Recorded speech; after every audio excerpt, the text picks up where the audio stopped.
This is Phantom Electric Ghost, and we're live on the air for the first time with Joe Sitnick. Thank you. You're an author, speaker, and advocate, and thank you for being on the Phantom Electric Ghost podcast. Thank you so much for having me. I'm delighted to be here. Want to let people know we are a featured podcast on the Newsly platform. You can see that icon up there. It says listen on Newsly. And if you see scrolling below, it says use coupon code GHOST. If you use that coupon code to get 1 month free premium subscription, that's an audio only platform.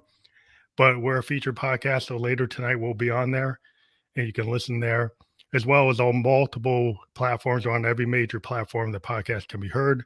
Today we're actually at episode 978 of the Phantom Electric Ghost podcast. We've been on the air tracking that on Apple Podcasts since 2016. And this episode, we also have your YouTube link for the Journey Sage, and that will be fully clickable. So you don't have to worry about trying to write that down. But when we are fully published on all the platforms, YouTube, Twitch, Facebook, you'll be able to click through on that. So if somebody clicks on that, that's your YouTube channel? Yes, that's the channel that I'm creating that I wish had been around when I was going through psychedelic-assisted psychotherapy. That's cool. So at least we let people know that we want people to do the detailed follow-up, and everything we talk about tonight, they'll be able to check your channel out. And then today, the focus is we're going to talk about healing PTSD with psychedelic MDMA. And so that's kind of the focal point. And maybe you want to give a little brief background in your from your experience and let the audience know, how we want to start with how you got into this. Yeah, process. Who I am, why the heck I'm talking about this, right? Phantom, thank you so much for having me on the show. My name is Jill Sitnick. I run the Journey Sage YouTube channel primarily to help people understand what the process of healing PTSD with psychedelic-assisted psychotherapy is, what it's like, what it is, what it isn't.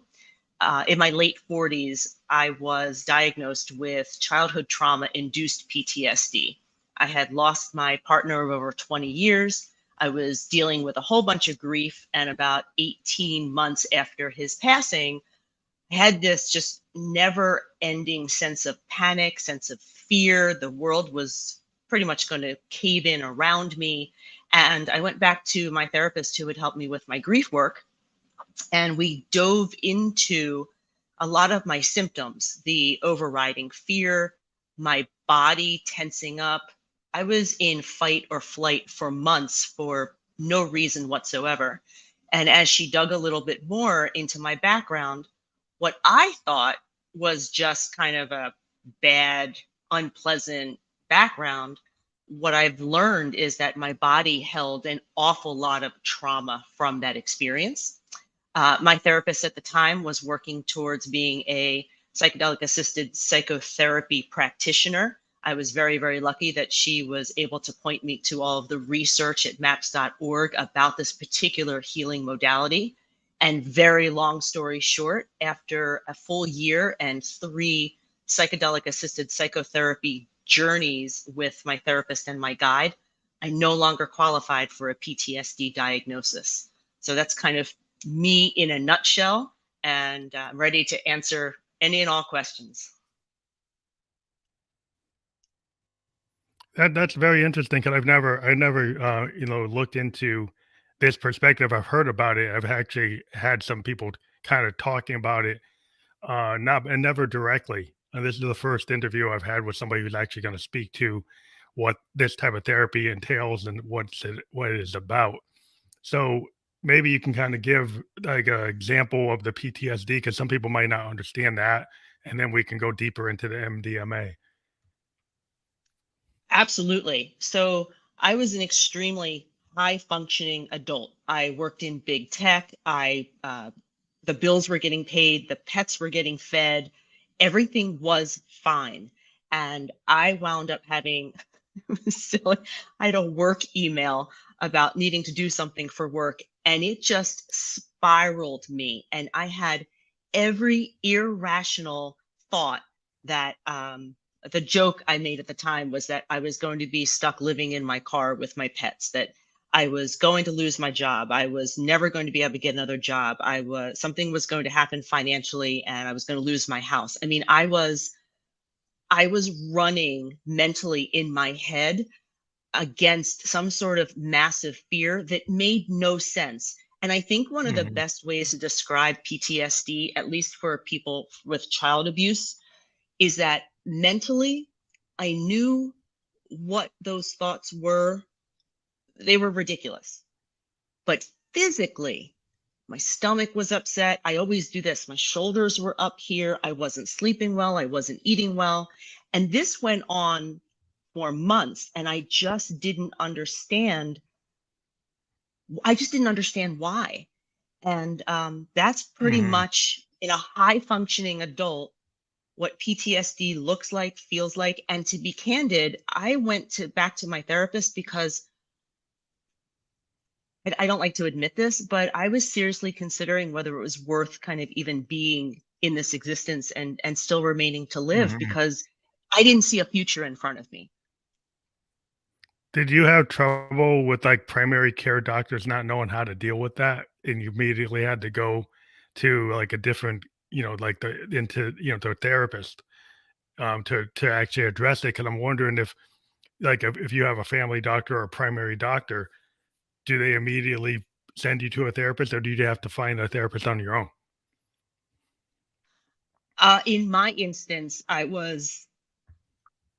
hesitant to use the word lucky because none of this was lucky, but I had actually found my therapist to help me with my grief work. You know, friends are Hmm. fantastic to help you when you lose a partner or a spouse or a child or someone super, super close to you. But after a while, I needed a professional to kind of guide me through all of these emotions. So I was very lucky.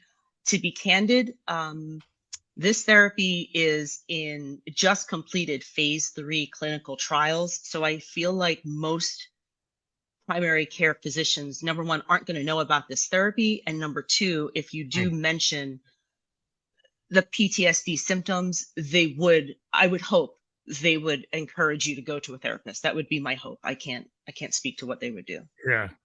Yeah, you don't know. Yeah, luckily you were, like you said, you wasn't lucky, but you were going through your trauma, and you had already had the therapist, and they were, of the mindset that, like, why not try something different? Why not try an alternative therapy? Because sometimes, some people, like, you get, people that don't want to try, CBD, and they have like certain like restrictions. Some doctors are like, no, we don't do that. They'll put you on a pharmaceutical. They would put you on something else. They won't try alternative medicine, or they won't try holistic medicine, or they won't try something that's like, cutting edge, or something that's different, or in trials. So then I think this is where I talked to somebody before on the podcast, that you kind of have to own your healthcare. That in terms of, you need to do some like research on your own. My father was this classic case where he expected a doctor to tell him everything, and he wouldn't tell the doctor anything. Right? He wouldn't tell him how he was feeling. He wouldn't say what was going on. He felt the doctor should just magically figure out from the blood test what's going on without telling the doctor about anything.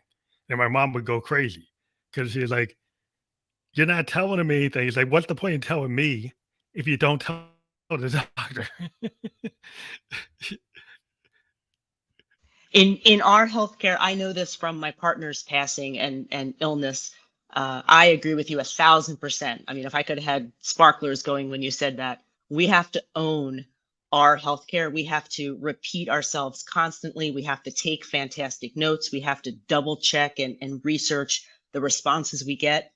And I'll even add on with some doctors, and this is my experience, I had to actually say, I need to know the actual truth without you putting any flowery language on it. Tell me exactly what's happening. Treat me like a colleague, Mhm. because sometimes their sense of family.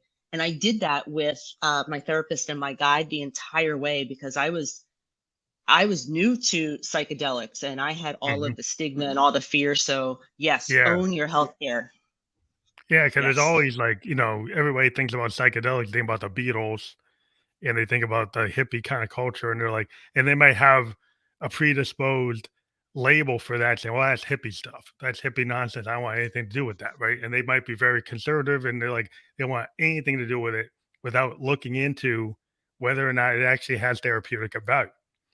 And, I was like, when I was 27, I was diagnosed with a level 3 sarcoma, and I had to research all kinds of things. And there was a trial they wanted me to go into, but the problem with the trial, since I had a level 3 sarcoma, it wasn't level 1.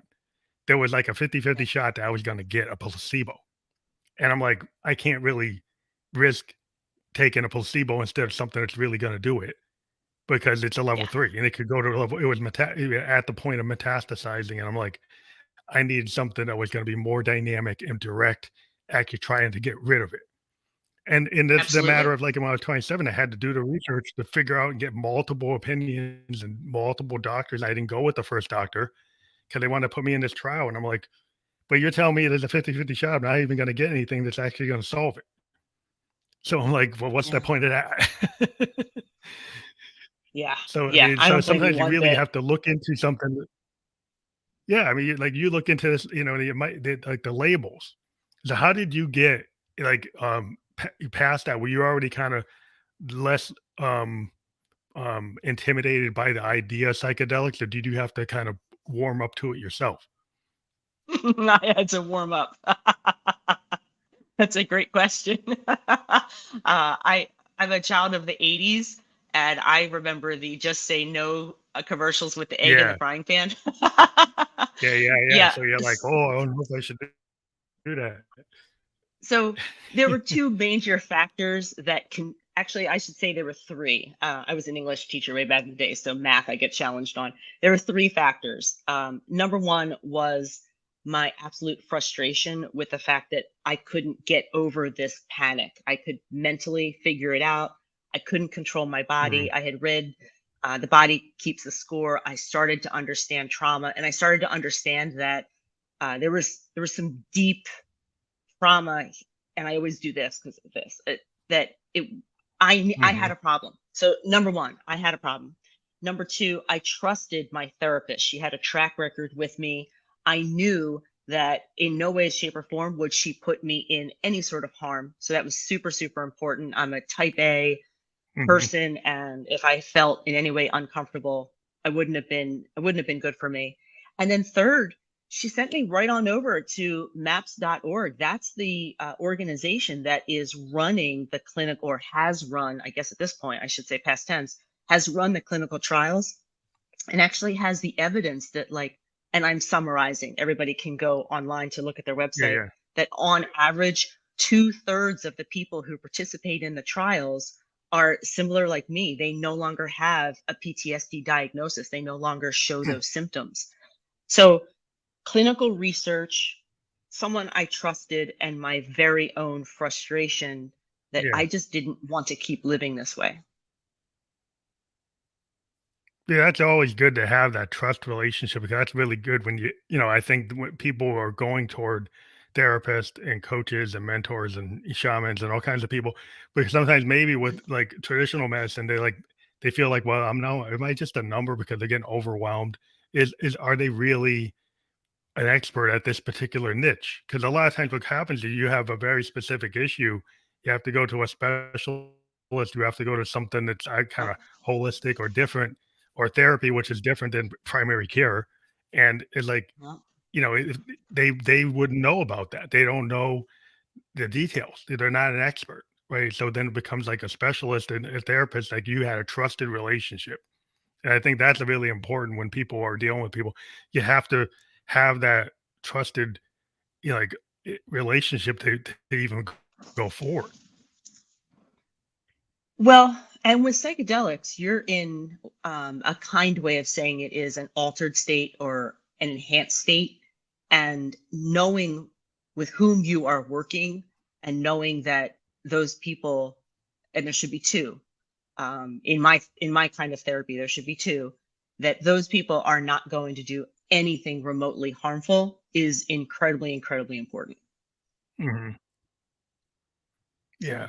So I would think so you have to have that kind of connection to the people that you're working with, because you can't be kind of out there, in the wilderness of like, oh, I don't know this. Like if you don't really know and you don't have the trust and you didn't do the research and you don't have the background to know, is that going to be harmful? Could you put your hands in with this person? Can you trust them enough to lead you where you want to go? Because you want to get better.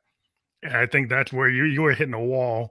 Like you said, there's a like Yeah. the fight or flight thing that's happening because the the the the saber tooth tiger or the bear is now like our daily life, and it's triggering us Absolutely. like we were running from the wolf, you know, and we Yeah. don't like Yeah. people are like, well, I can understand the wolf, but then I was like, how do you understand the modern life, the day to day things that actually trigger you like the wolf was chasing you in the woods?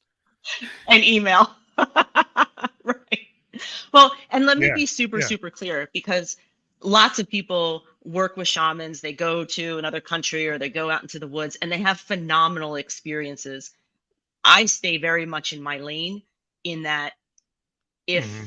if someone like me, I had pretty severe childhood trauma, PTSD, and um, I'm sorry, my computer just kind of said we're going to go to sleep. There we go. Okay, so I had Well, you pretty don't want that. severe, yeah, I did. That you want to work, I would recommend you work with professionals who are skilled in dealing with trauma and PTSD. If you just have to kind of get out some of the cobwebs or something like that, your shamans are great.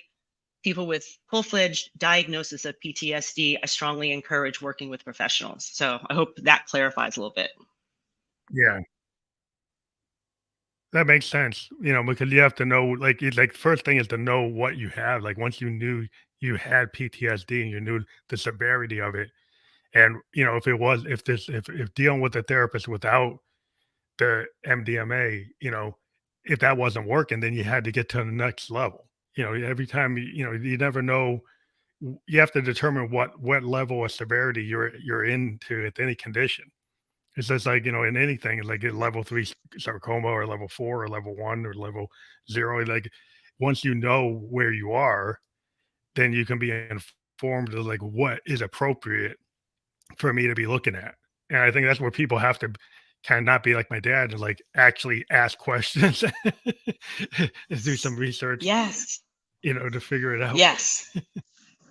Yes, because here you don't want to be in a situation where you're like me and you're at the end of your rope and you maybe have a negative experience because so set and setting with psychedelics so important. Your mindset going in, what your intentions are, the setting, where you are you physically comfortable? Are you with people that you trust? Those are pretty much the two elements that Mhm. whenever you're reading any article about psychedelics, they talk about those important elements. And with deep trauma people, I got to tell you, those two elements, super, super important in my opinion. Yeah, I mean, it makes sense that you have to be in the appropriate setting where they have like Yeah. the safety net to make sure that you're not going to anything can't go wrong. Um, because you just want to have that capability to handle it. Like you don't always want to be pessimistic, but you have to be smart about what can happen. So I think the idea of using this though, maybe you can talk about like the I don't know, the properties, the difference between the different types of therapies, because I think there's like the idea of magic Mhm. mushrooms, and then there's Yep. MDMA. Maybe you can talk about the differences and like what levels are require either one.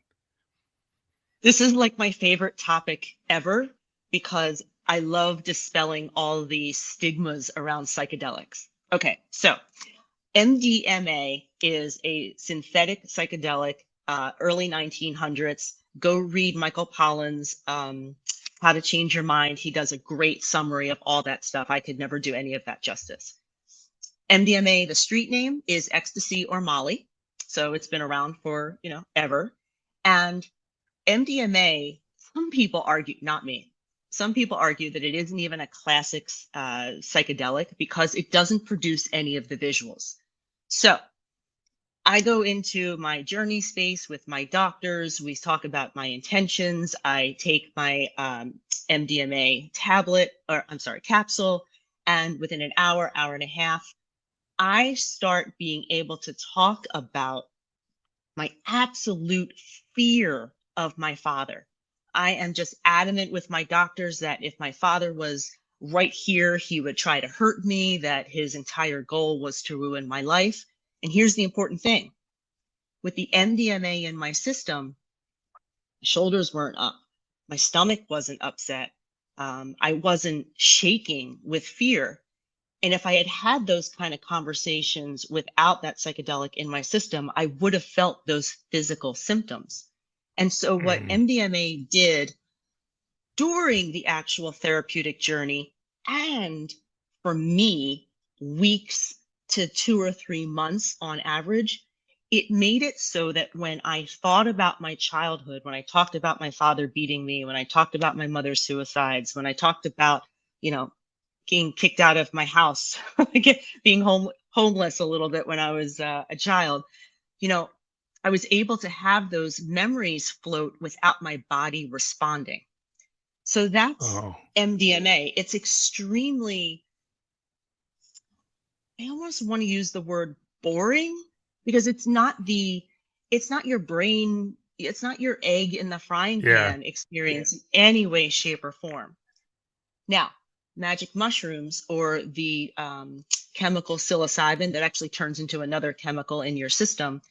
In my third journey, my doctors and I had talked an awful lot about, there was a block. I was still really, really scared. I mean, we had gone through 2 journeys, had done a ton of work, and I still had this massive fear. And it was very, very clear to them that I had a pretty huge block.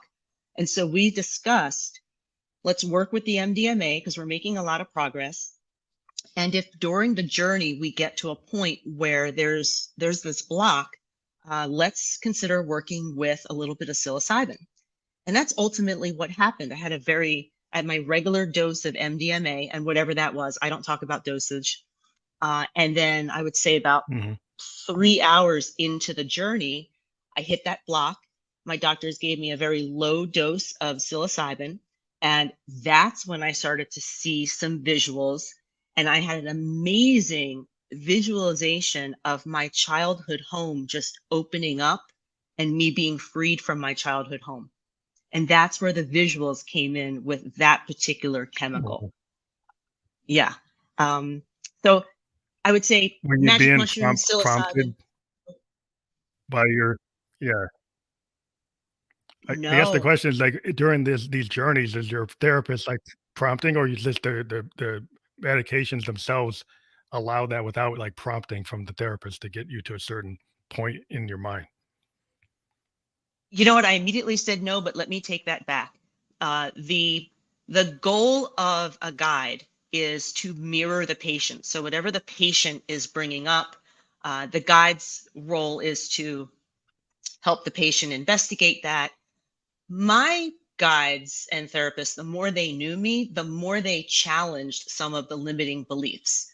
Um, and Mhm. because I have all the transcripts. And by the way, if you're doing this therapeutically, absolutely record it, on your phone, voice memo, whatever, so you can go back and listen.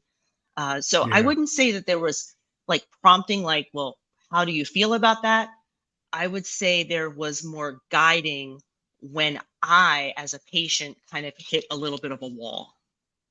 Oh, so like it hit limiting beliefs, and then they would kind of push on that to try to expose it and maybe hope that you could Yeah. break through the door, kind of Jordan Morrison was always talking about like break on through. It's just kind of poetically as Yes. a great poet, he was kind of exploring that within the doors, and it was, oh, what's Yeah. that about? Well, he is a poet, so he was talking Yep. about a lot of that in a metaphorical sense. But it's Right. interesting that Right. that can be reality. The idea that you can break through these barriers that you might have built up or these Yeah. limiting beliefs and these ceilings. And I think that's what a lot of people find, when they go to therapists, they go to shamans, they go to mentors because they kind of hit this wall and then they can't do it by themselves. So they have to find some assistance to solve, like, get the self actualized and get past the problem, actually be, your authentic self and not have all these things like stopping you because, oh, I'm not good enough, or my father did this, or my mom did that, my grandma did this. It's like, but what what are you doing Yes. to yourself too? Because of what are you thinking that you can't do something? A lot of us, I find a lot that can't. Like, what I can't do this, I can't do that. You know, that is a lot of that. It's not because somebody else. It's kind of like how you interpreted, and then it put this barrier. And then it's interesting that these substances that help you Yeah. get past that, where maybe you couldn't, like were physically feeling effects that you couldn't move forward because you kept on having the physical aspects kind of preventing you, right? Is that what it was kind of boiling down to, right? My body was at in my late 40s. I don't give my actual age, right? In my late 40s, my body was reacting as it reacted when I was below the most of the time below the age of 5 and the fear I was experiencing as a toddler. That's how my body was responding in my late 40s. Mm, Absolutely. wow. So Yeah. yeah, so that's definitely something that's like a big block. It seems like the only thing that worked for you is this MDMA therapy. Because like yeah, everybody's different, in terms of like what they need to get past where they are. And it's just interesting you discovered where you were, and then you had the appropriate therapist to help you explore this. And so it's like Yeah. it just seems really interesting, that this is something that I think a lot of times we could, if you get back to the beginning of there's a lot of people that probably would never try this because of they got, they've got the labels of, Scary. the labels Yeah. are, yeah, and so the labels will stop them from doing some, uh, and maybe they really need it, but the Right. label of like, oh, they grew up with like Nancy Reagan saying this, so like they're not going to do it because they're kind of stuck to that. They're like, I'm going to be that way. That's what I am doing. He's like, and that's fine because that's what you want. You can't tell people what to do, but at some point, like if they really need it, it might be more difficult for people in that space because like they have the socialization that Right. been telling them they can't do it. Well, to be honest, Phantom, that's why we're talking right now. At the end of my third journey, I knew work had been done. I still had integration. I still had 2 or 3 months to kind of process everything. But I came out of that journey knowing because I could remember my childhood house splitting apart. And I was like, I know I did some great work. And there was a part of me that just said, I need to tell people that this is a viable therapy because there are so many stigmas. I mean, when I told my friends that I was going to be taking psychedelics to help my mental health, trust me, I got some pushback. And so I could just imagine, people have to kind of talk to me a little bit and I start to explain what this is and what it's about. And they're like, oh, that's really interesting. But their initial response is, oh, psychedelics, scary. And so I got to be honest, I thought I was so incredibly lucky. I mean, it probably goes way beyond luck to have access to my amazing therapist who offered this healing modality. And I thought I would just be doing such a disservice if I didn't try to explain what it is to take the fear away, because FDA approval for this, for MDMA for PTSD therapy, is slated for 2024. It's coming up. And I just wanted to be a voice to support that as opposed to maybe the media starting to do clickbait, fear mongering, what happened in Yeah, the yeah. 60s, that kind of stuff. So that's why we're talking. Well, that's real important. Being a cancer survivor, there's a whole thing about using cannabis and, because it Mhm. helps you when you're undergoing chemo. And it's like you can't eat. Right. And there's, some people back when those things, that was a big deal too. That people are like, oh, you can't, oh, you Mhm. shouldn't do that because again, it's Shouldn't like, do oh, it. the war on drugs. It's like, well, I'm into cancer. It's like I need to eat. This actually helps you eat. Right. If you're undergoing. And So like you can have your moral judgment, but I'm in the middle of this and I need what's gonna work, and that's scientific, and it's like it's real. So, but the yes. problem is like Yes. culturally, people get so tied to their Yeah. mores. I was a sociology major, and they're like, people are so tied to some things that sometimes like, why are you tied to that? Like, well, somebody told me, my grandpa told me, my priest told me, my whatever, somebody told me. And then you do, Right. there's like, well, Right. did you actually even check it out? There's like, they just totally believe it without even challenging it. And I think Right. as a critical thinking, you're not going to put down faith. You're like, fine. But the thing is that sometimes in your life, there's something that you might need, and you have to critically Hmm. think, like, okay, this is what I was told. This is where I Hmm. am. This is what this offers. Am I going to still, I'm going to stay in this box and I can't go back out of that box? It's like, whoa, that's up to you. Right. Right. Right. I mean, honestly, if I hadn't seen the clinical trial data, I'm not 1,000% sure I would have done it. I was Yeah, pretty desperate. I was borderline suicidal, but looking at the data and seeing that it was there, um, definitely helped me make my decision, which points right back to what you just said. Look at the evidence, the science-based evidence, the clinical research, and then go ahead and make a decision versus you saw some really slick media in the 80s of an egg in a frying pan, you know. yeah, yeah. What do you really Well, want you to also base your like, decision on? yeah, because I mean, a lot of times people, they're kind of stuck in a paradigm, and it's not actually good for them. Like how many Yeah. women have been stuck in really bad codependent relationships, but their spiritual advice is that stay in it. This Right. hang tough. Is like, Right. well, that's not really working.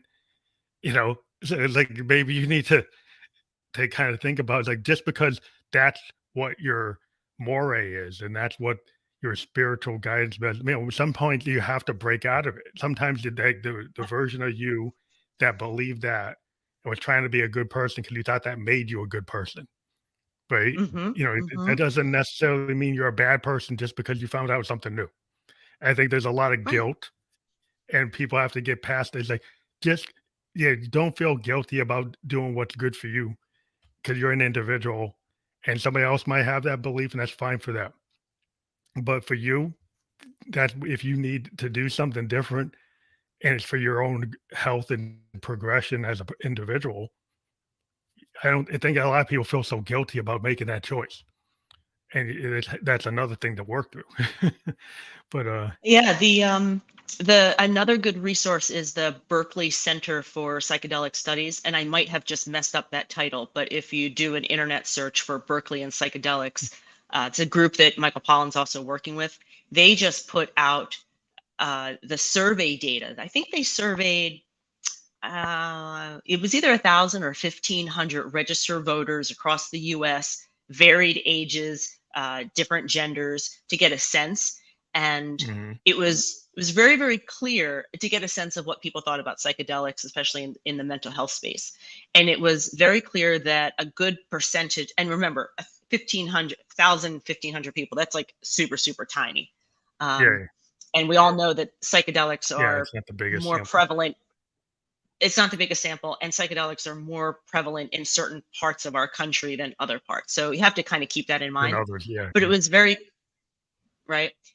It was very, very clear that half the people were like, psychedelics, no, I would never touch them. And yet, then more than half the people Mhm. said, hey, we should do some research for the mental health. So there is some, I think my Yeah, headphones, are we doing okay? yeah, There is definitely yeah, we're doing all right. a disconnect a little bit. Yeah, we're such a fractured kind of system today with the way that our social political system is, that people are so tied to one side or the other. And it's just because, like, oh, I'm on this side, and it's absolute. And the problem is, like in anything, is like the grays are where things happen. Like, people have to learn to compromise. And I think the critical thinking Mhm. is really critical. It's like, if you just follow and you don't have critical thinking, then you're not really making that judgment for yourself. You're doing it because you think it's a popularity contest. And Mm. how much critical thinking goes into that. I Mhm. kind of think at like high school. Like, did the bully says this, and so all the whole 20 kids in the class followed the bully and then pushed around the nerdy kid. And it's like, was that the right thing to do? That's the popular thing to do. It's not always the right thing to do. It's like, No, are you doing no. that because it's logical, or or because it feels right, or just because you kind of felt peer pressure into doing it. I feel a lot of people's points of view are kind of like peer pressure, and they're not really critically thinking it through as to like maybe for you, if you ever have this situation, you might want to look at it. Yeah. Well, one of the, when you read any of the history of why psychedelics became, scheduled substances, a lot of it was a peer pressure or a fear of people experiencing different things versus, hey, there's already evidence that this stuff can actually help people with their mental health. Why don't we keep researching? It was like, no, no, no, no, no, everything is bad, and doors shut. And it's, in some ways, I'm going to use this word, it was criminal because, I mean, my gosh, if my mother had had access to this therapy, if I had had access to this therapy, even when I was in my 20s, if my mother hadn't had access, I could Yeah, have potentially had a different life. I mean, there's millions of people, and I don't think I'm exaggerating because PTSD is pretty widespread. It's it's about pretty 5 to heavy. Yeah, 6% of our population. Millions of people didn't have access to a therapy that in my opinion, they should have. And it was all about what you just said, the peer pressure and the war on drugs. And we just have to name this as bad because we don't necessarily understand it. And I'm greatly simplifying. I don't want to get into a political yeah, yeah. discussion about There, that. there's a there's a lot of, being a political science major and a sociology major, we really went into this when I was in college. There's a Oh, whole kind of justification in criminology and sociology and even political uh-huh. science taking polling. And when I was, that I had double major doing that. And a lot of the analysis it was, there's a lot of people that kind of fear monger and they get Yes. power from fear mongering. And then the things that could actually help people get pushed down because it's not very logical. Like if you, Right. there's no science going on with the people making those decisions. Like they're making those decisions because they're going to get votes, or they're going to get power, they're going to have access, they're going to control one industry over another. If you're in Yep. one industry that's like the legal industry of alcohol is allowed to destroy a lot Yep. of people's lives, has a bad medical outcome. Right. And this, if it was controlled and given to therapists and doctors that knew what they were doing, it would not have probably this. They would not have the outcome that alcohol has today, in my opinion, Right. at a high level. And so Right. people they overblow it. I mean, they're going to make it the monster. You exaggerate the money, create this monster on Maple Street type of situation. you know, you create this Yeah. like why do you have to do that? You have to go create like the fear mongering, and I think it's really up to people to go on podcasts, go read journals, go on the net, go read medical papers. There's a lot of power in your phone to just go and Right. start looking for yourself, not just what some person said on this talk show or podcast. Like, go check it out. Don't just take it for Yes. verbatim. I think that's the problem we have is people just don't take critical thinking. And I keep on saying that, but I think it's really important with something like this because the label could prevent you from doing something that could really help you.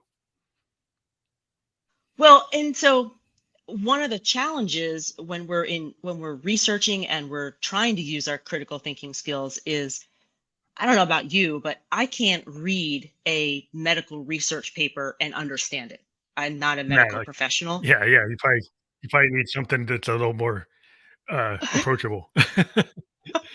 Well, and that's another reason why we're talking because I mean there are phenomenal research papers about MDMA and psilocybin. I can't even get through the abstract with it making any sort of Yeah, sense because that's not my world. And so I went the patient route. I went with what I can explain. And it's purely my experience. It's purely child abuse. It's not somebody who's been through war, which is where a lot of the research has been around PTSD. But my thinking was probably is that veterans. especially with veterans, my thinking with the YouTube channel was let me try to explain what this is from a patient's point of view so that then people are a little bit more equipped for when like the research paper kind of comes out. Like if I can use analogies, I've got a great Yeah, analogy about a wrinkled shirt and trauma and things of that sort to kind of make it easier for people to understand. I think that's my Oh, role, so yeah, that's a that's like service. another reason Like why we're that's a talking. service. Yeah. Well, that's why I love the idea of this, the internet now. Even with this show, the fact that I can talk to people from different walks of life all over the planet and have Yeah. different points of view and different approaches to therapy. I started talking to therapists in the last year and a half. And it was Okay. something, and people were like, "Well, why would a musician talk to a therapist?" Like, "Well, why not?" Because have you looked at what songwriters write about? It I think Right. Right. we all need therapy. But, so Right. the idea that it's like that's not so far-fetched that an artist or a creative person might wanna dive into therapist and dive into ideas about therapy because that's what we do with our songs. We write our songs as therapeutic Yes. exercise to kinda take a demon out of ourselves and turn it into something positive. And being creative, we can do that. And that alone doesn't solve it. You probably still need to talk to a therapist, but it feels like it's helping. It's like art therapy. So then you have Yeah. the mindset, well, I'm willing to have an open mind and hear what other people have to say. And then what are you the service you're doing with providing your channel is using this medium to make to actually, Educate. guide people through it so they have a voice that they can understand that there's not so much science, but it's an approachable patient point of view, like you said, that then makes people say, "Oh, here's somebody that has maybe the same kind of problem I have, and they're trying this, and then they're showing me high level, like elevator pitch level summary that I can understand. And then now I can dive into it and I can start looking at pieces that are a little heavier because now Yeah. she's explained it at this level, which I think is how you get into anything, you know? I think, and some of my videos, I mean, I try not to go more than 6 or 7 minutes because my attention span can't handle that. I mean, I've done overviews, the 40% pre-talk therapy preparation, 20% the psychedelic journey, 40% integration. I've kind of done the overview, and then I'll deep dive into, what are the three most important things to think about when you're integrating, taking time for yourself, what happens when those thoughts come up, what reframing is. I think part of the YouTube channel is even just defining things. I had never heard of the concept of reframing before, Mhm. taking the idea that, my father was this hurtful person who was just out to get me, and reframing that to, boy, my dad must have had some massive trauma on his own that he never figured out, and to kind of be empathetic. So even those definitions I dive into a little bit because I was new to the whole thing. So my goal Yeah. is to help other people who are like me who are new to it. Well, that's a very good concept. I think a lot of people, novelists and creative people and artists tend to try to take things and reframe them in a perspective to get the audience to kind of dive into it. It's kind of the nature of Yeah. our work is we might not have known that we were reframing, but a lot of what we do now I think about it is you take an idea and a lot of times it's a very painful thing or melancholy or really something deep and you try to put a different aspect on it. You put a different point of view. You look Yes. at it like, well, from the frame point of the person, the protagonist or the antagonist, you flip it around. Like sometimes you Huh? move the person's is it you or is it the other person? Is it Other some person's outside shoes. person's perspective? And people are looking at it, at different views. You're seeing all these different Yeah. views and this kind of perspective. And I think that's how the holistic point of view is like if I can look at like from the protagonist and the antagonist and the audience and some standby of like if I can look at all the different views of the same thing and like how could I frame this idea? And if I'm seeing Mm-hmm. it from the crowd or I'm in it or I'm a direct person, I'm an indirect result of it, then you have all these different ways to analyze it. And you were maybe only Yeah. looking at it one way. And that's what we try to do to tell the story. And sometimes you have to learn how to tell your own story and reframe it, right? So that you can fully understand it. So that's exactly for child abuse victims. and my early toddler years were obviously not great. Reframing, I mean, I was an adult thinking, or my body was experiencing life as that fearful toddler. So going back, and it was amazing. It was almost memory by memory, reframing, hey, this wasn't the universe. This was your father who was incapable of being a caretaker. It wasn't the universe. It was your mother not being able to do XYZ.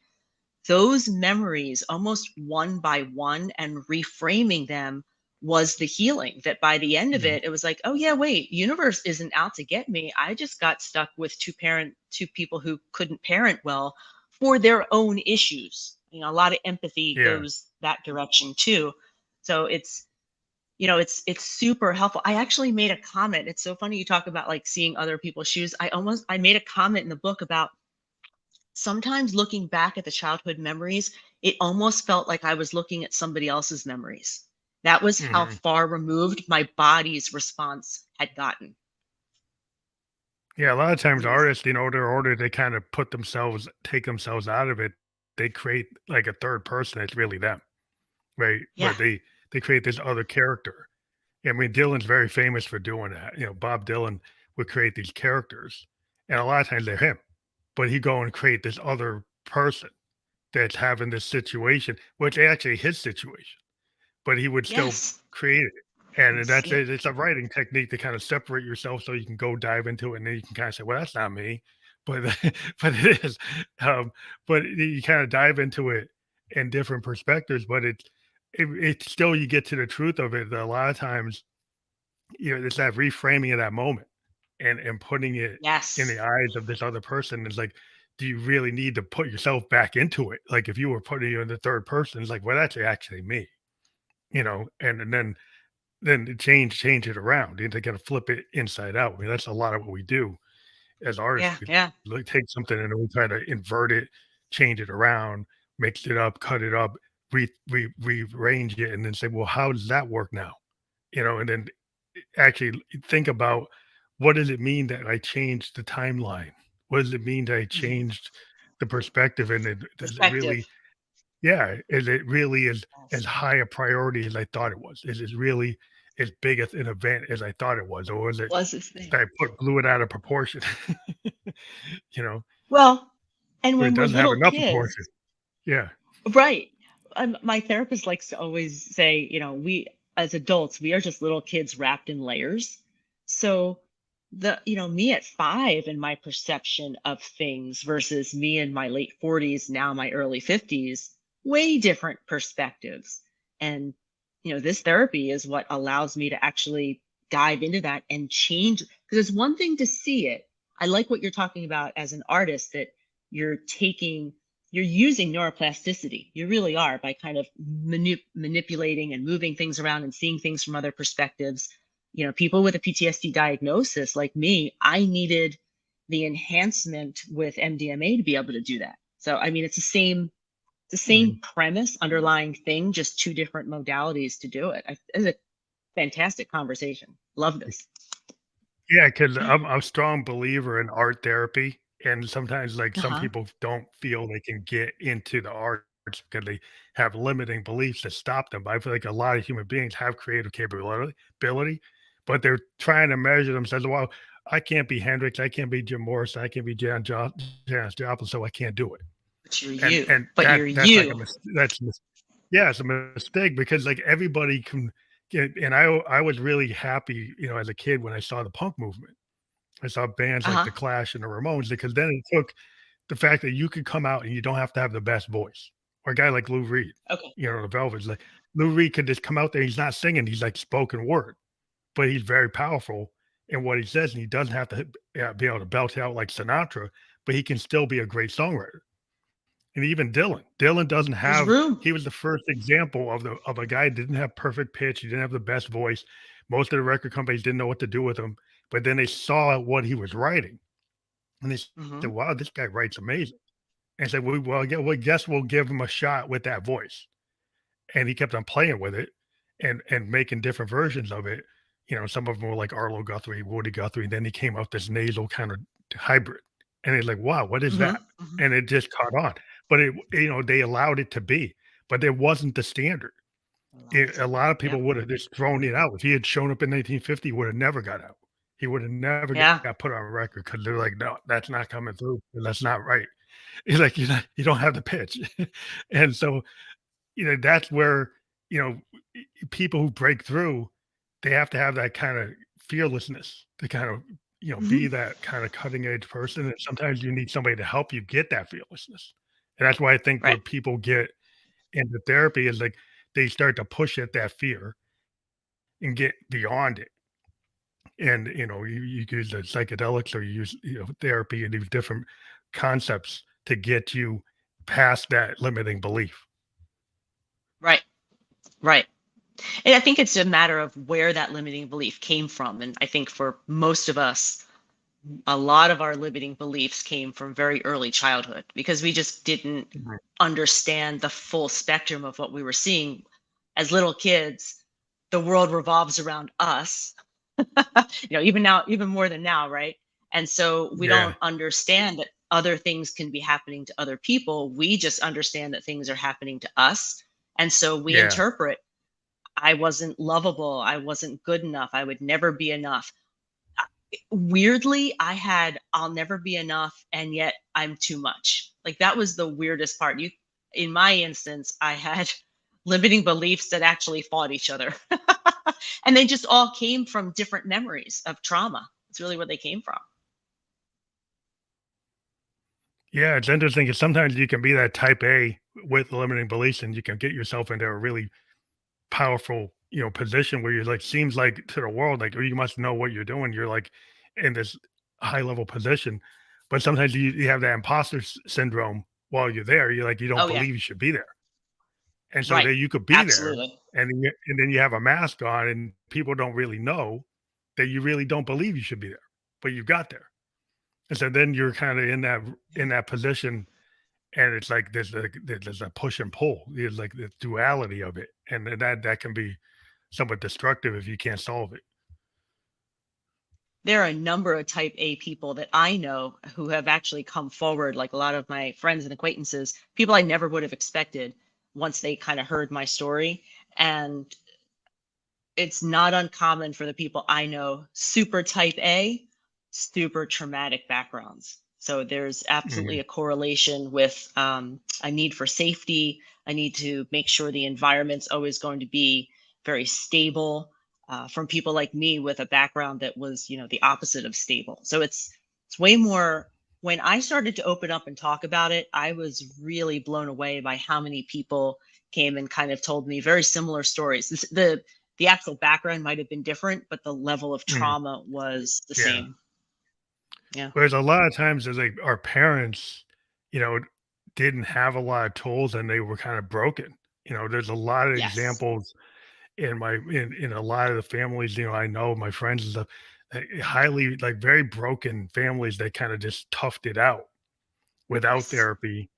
But then they had things going on like alcoholism and domestic violence, and maybe they didn't call it that, but you know, it was that, and they weren't going to jail Right. for it, but things were happening. But people was, oh, that's private. Oh, that's like that Mhm. that and nobody really got into it, where the child authorities weren't coming in, but there was stuff going Yes. on, and people didn't know. And then later, it's like all Absolutely. building up, and then you suddenly find all these people. Wow, in today's world, things would have happened different. You know, Mhm. some people might have had consequences that they didn't have back then. But um, yeah, it's just Yes. a lot of times it's like it's not all roses is come up smelling roses because there's a big image, in the suburbs like, oh, it's just quaint and everything's great. And I grew up in the suburbs, and there's a lot of stuff going on behind the closed doors and things like people don't know. Yes. And Yes. then you I don't know find out about you, later but when like people, get to the point, you're like, "Oh, well, what's I happening?" I had zero idea that I would ever have had trauma from my background. I knew I didn't have a good background, but in my mind there were people who had it so much worse than I did. So I couldn't possibly have trauma or PTSD. And I think it comes from, our generation, we didn't know any different than how we grew up. So, I mean, this generation or the generations that have followed have had a lot more information that I know that wasn't at my disposal when I was younger. Yeah, my daughter, she's 25 and she has access to all this information that as a kid, I didn't have that. And so I Yeah, just, yeah. I had whatever the structure was, and so, you gotta tough it out. And, and That's what you now, do. yeah, and then now you have all these forums and all these, resources, and you just go on your phone and find it and find Yep. people who are telling stories and, actually really, my daughter's generation is willing to talk about things that, you know, now, like, when I'm age 56, I'm talking about it, but I wouldn't have talked about it, um, Right. at all. And like they're already talking about it, and she's been talking about it for, like, since she was near her 20s. And I'm like, it's a totally different mindset, the Totally different. Yeah. Which I think is great. I think it's the first couple steps to healing generational trauma, kind of giving a lot of empathy to what our parents experienced and kind of how they became caregivers. Um, I see a lot of positive on the horizon as more and more people kind of say, hey, wait a minute. Just because this happened to me doesn't mean I have to carry it forward and treat other people that way. I see a lot of positive. So yeah. it's my hope. A lot of people willing to kinda challenge things, and, and that scares some people because, like, the idea that, like, even with the beginning of this conversation, is like, "Oh, psychedelics," people have the label, and so they're going in, they're going back Yep. to the, "Well, that's a taboo. That's that I can't even go there." And that's where, people have to it's a really delicate subject where things are so, um so many people are in their own camp, but I still think it's very important to just look up the healing aspects of it, and check out a Yeah. channel like yours because then it makes it more digestible. The fact that you go get it to somebody and you're talking about it in a way that makes it understandable. And I think that's a really great service to the audience out there to have that kind of somebody doing that.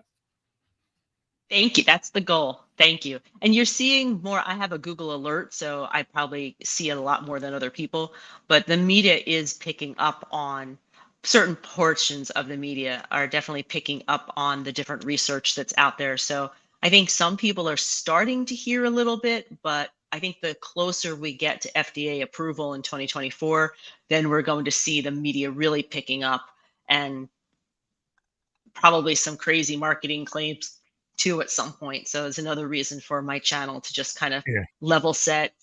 This therapy is work. This therapy is very painful if you're dealing with child abuse. It's what I know, and just to kind of level set and be honest with people to help them make decisions about their own mental health. Because, like you said, people being informed and making their own decisions is really, really paramount for their own happiness. Yeah. Yeah, so I just encourage anyone who's got an interest in what we've been talking about for the last hour to actually click through on that when we're fully published on all the major platforms. Be able to go to that YouTube channel at the Journey Sage. And I thank you again for being on the show tonight. I think it's very informative. And as I said, people who can click through that even after we're off the air, immediately the YouTube channel that we're on for Phantom Electric will make that's fully clickable on Facebook and Twitch as well. So thank you for being on the show. I think is a great service what you're doing, and hopefully maybe I have guests come back anytime in the future if there's some other aspect you want to talk about. We always have that uh, olive branch out there to let people know. But thank you for being on the Ah, show. this has been a lovely experience and a fantastic chat. Thank you so much, and thank you for letting me have the opportunity to tell people about the educational resource at the YouTube. I really appreciate it. Well, thank you and have a great night. Too.